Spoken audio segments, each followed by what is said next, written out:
नमस्कार दोस्तों, स्वागत है आपका और एक नई वीडियो में और एक नई जानकारी के साथ।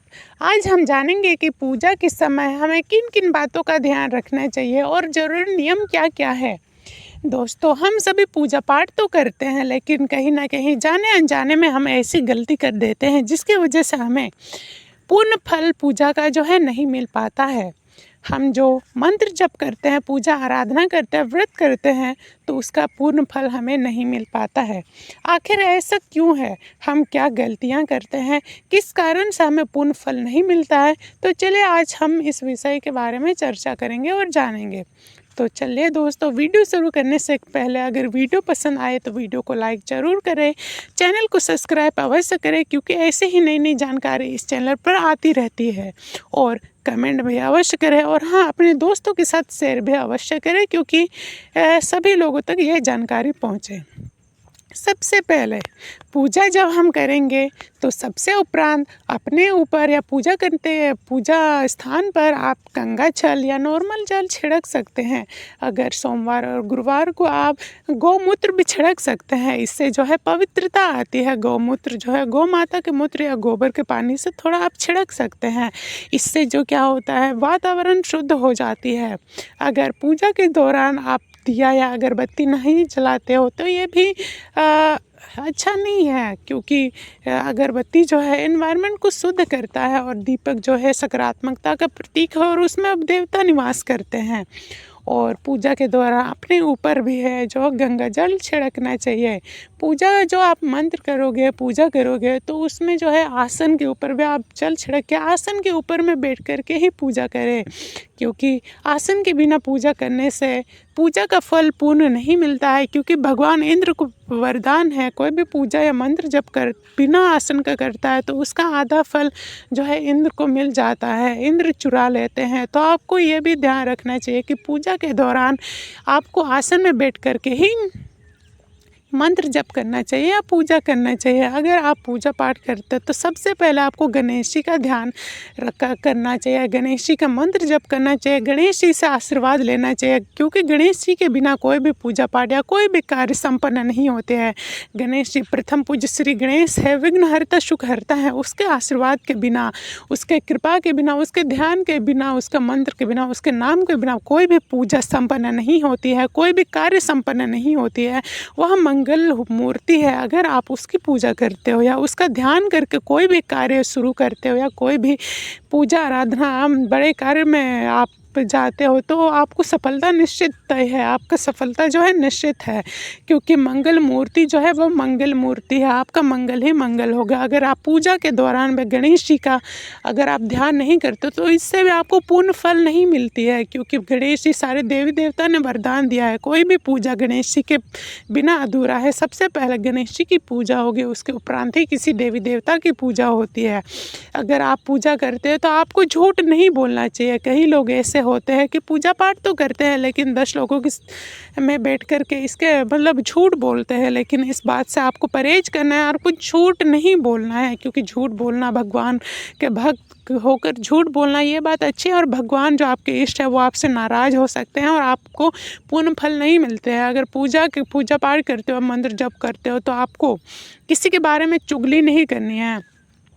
अगर आप 10 लोगों, कई लोग होते हैं कि बहुत सारे मोस्ट गर्ल्स जो होती है वो बहुत सारे लोगों के बीच में बैठ कर के इसके उसके बारे में बुराई करती है, जो इससे भगवान प्रसन्न नहीं होते और आपको पूर्ण फल पूजा का नहीं मिलता है। अगर आप पूजा पाठ करने वाले व्यक्ति और मांस मदिरा का सेवन करते हो तो इससे भी भगवान नाराज़ होते हैं। अगर आप मांस मदिरा का सेवन करते हो तो इससे भी भगवान नाराज़ होते हैं और आपको पूजा का पूर्ण फल नहीं मिलता है, क्योंकि पूजा जो है वो मांस मदिरा, जान किसी का हत्या करके आप अपना सेवन करते हो भोजन, तो फिर ये भगवान को नहीं पसंद होती है और आपको पुण्य फल नहीं मिलते। अगर आप पूजा पाठ करते हो तो आपको किसी के बारे में गंदा नहीं सोचना है। अगर आप किसी के बारे में बुरा सोचते हो, बुरा विचार है, तो फिर भगवान जो है आपके इष्ट आपसे नाराज़ हो सकते हैं, क्योंकि भगवान जो है अच्छे देवी देवता हैं और वो कभी नहीं चाहेंगे कि उसका भक्त जो है इतना मतलब किसी के बारे में गंदा सोचे, गलत सोचे। तो फिर ये नहीं करना है। अगर आप पूजा पाठ करते हो तो किसी को अपशब्द नहीं बोलना है। अगर आप भगवान के भक्त हो, पूजा पाठ करते हो, मंत्र जप करते हो, तो अगर किसी का दिल दुखाते हो तो भगवान इससे भी नाराज़ होते हैं। अपने भक्त से अगर अपने भक्त की वजह से किसी का दिल दुखे तो भगवान को भी शर्मिंदगी महसूस होती है और इससे भगवान जो है अत्यंत नाराज़ होते हैं, क्रोधित होते हैं और आपको पूजा का पूर्ण फल नहीं मिलता है। जो आप जिस तरीके से आप पूजा करते हो, जिस लेवल पे या जिस भक्तिभाव से आप पूजा करते हो, पूजा तो करते हो, लेकिन किसी का दिल दिखाते हो या किसी को आप नाप शनाप बोलते हो तो इससे भगवान जी प्रसन्न नहीं होते, नाराज़ होते हैं और आपको पूजा का जो है पूर्ण फल नहीं मिलते हैं। किसी के साथ भी पूजा पाठ करते हो तो धोखाधड़ी नहीं करती हैं। कभी कभी अगर देखते होंगे आप कि कहीं जा रहे हो दुकान में, होटल में, अगर आपको एग्ज़ाम्पल के लिए गलती से कोई पैसे वैसे ज़्यादा दे दे, लेकिन वो आप जो है आपको पता है फिर भी आप रिटर्न नहीं कर रहे हो या उसको नहीं बता रहे हो, नहीं दे रहे हो जानबूझ कर के भी, तो फिर इससे भी भगवान अत्यंत नाराज़ होते हैं क्योंकि ये एक तरीके से परीक्षा ही होती है। अगर आप पूजा पाठ करते हो और आपके साथ ऐसा होता है तो बेईमानी का काम भी ना करें क्योंकि भगवान को बेईमानी का काम भी नहीं पसंद है। अगर आप पूजा पाठ करते हो तो आपको रोज़ स्नान करनी चाहिए और आपका मन पवित्र रखनी चाहिए, भोजन पवित्र रखनी चाहिए क्योंकि पवित्रता से ही भगवान जो है प्रसन्न होते हैं। भगवान जो जिस जगह में रहते हैं उसमें पवित्रता होती है। जी हम अगरबत्ती जलाते हैं पवित्रता के लिए, सुगंध के लिए। अगरबत्ती जलाने से वातावरण शुद्ध रहती है और शुद्ध जगह में ही भगवान रहती है। अपने आप को शुद्ध रखे। हम लोग मंदिर को साफ करते हैं, गंगा जल क्यों छिड़कते हैं? क्योंकि शुद्धता है, शुद्धता रहे। दीपक क्यों जलाते हैं? क्योंकि दीपक सकारात्मकता के प्रतीक है। जो हमारे देवी देवता हैं वो सकारात्मकता है।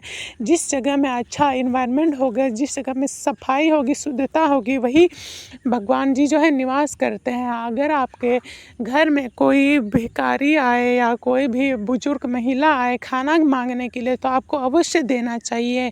पूजा पाठ करने वाले व्यक्ति को इस बात का अवश्य ध्यान रखना चाहिए कि कोई भी व्यक्ति, अगर आपके पास भोजन पर्याप्त है तो किसी भी व्यक्ति को आप भूखा घर से ना भेजें। अगर आपके मांगने के लिए आ रहे हैं, खाने की उसको ज़रूरत है और आप नहीं देते तो इससे भगवान जी जो है प्रसन्न नहीं होते, नाराज़ होते हैं। क्योंकि क्या होता है, भक्त की जो है काफ़ी परीक्षाएं चलती है। अगर आपकी परीक्षा चल रही है, कोई भी भगवान किस रूप में आए आप नहीं जान पाते हो। अगर और ऐसा होता है कि आप कथा श्रवण करते होंगे, अगर मेरी कथा श्रवण करते हैं और या कोई भी कथा श्रवण करते होंगे तो फिर आपको पता है जो भगवान जो होते हैं भक्त की जो है परीक्षा लेने के लिए साधु का रूप धारण करके या भिखारी का रूप धारण करके वो जो है घर में भिक्षा मांगने के लिए आते हैं, खाने के लिए मांगने के लिए आते हैं और कई लोग जो है नहीं देते हैं। तो इससे भगवान अत्यंत प्रसन्न नहीं होते हैं, अत्यंत नाराज़ हो जाते हैं। तो आपको ऐसा नहीं करना है। कोई भी अगर भिखारी इंसान या भिखारी आदमी जो भीख मांग रहा है, खाने के लिए मांग रहा है तो आपको अवश्य देना चाहिए क्योंकि कभी कभी जो है भगवान भी हो सकते हैं। भगवान भी अपने भक्त की ऐसा परीक्षा लेते हैं कि मेरे बच्चे जो है, मेरा भक्त जो मेरा पूजा करता है उसका जो है दिल साफ़ है कि नहीं, दिमाग साफ़ है कि नहीं। तो इसके वजह से भी आपको ऐसा कंडीशन क्रिएट होता है। अगर आप पूजा पाठ करते हो तो आपको गलत भी नहीं देखना है किसी के बारे में, ना गलत सुनना है, ना गलत बोलना है। तो आज की जानकारी यही थी। आशा करते हैं कि ये वीडियो आपके लिए बहुत इन्फॉर्मेटिव रही होगी। अगर वीडियो पसंद आई है तो प्लीज़ वीडियो को लाइक करें, कमेंट करें और हाँ, चैनल को सब्सक्राइब अवश्य करें क्योंकि ऐसी ही नई नई जानकारी इस चैनल पर आती रहती है। धन्यवाद।